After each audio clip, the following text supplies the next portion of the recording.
ब्रेकनंतर आपल्या सर्वांचं पुन्हा एकदा स्वागत। किल्ले शिवनेरीवर आज शिवजयंती मोठ्या उत्साहात साजरी झाली। या सोहळ्याला मुख्यमंत्री देवेंद्र फडणवीस, छत्रपतींचे वंशज छत्रपती संभाजीराजे, पालकमंत्री गिरीश बापट, शिवसंग्रामचे अध्यक्ष आमदार विनायक मेटे उपस्थित होते।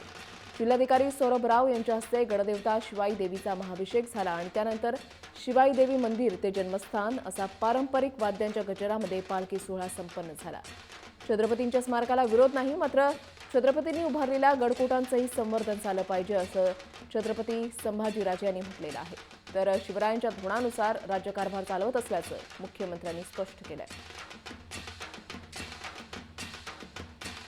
आजही आम्ही राज्यकारभार कसा चालवायचा हा प्रश्न आमच्या समोर पडला तर त्याचं उत्तर एकच आहे की छत्रपती शिवाजी महाराजांकडे बघायचं, त्यांच्या राज्यकारभाराकडे बघायचं, त्यातनं प्रेरणा घ्यायची आणि त्यानुसार निर्णय घ्यायचे, म्हणजे कोणावर अन्याय होऊ शकत नाही।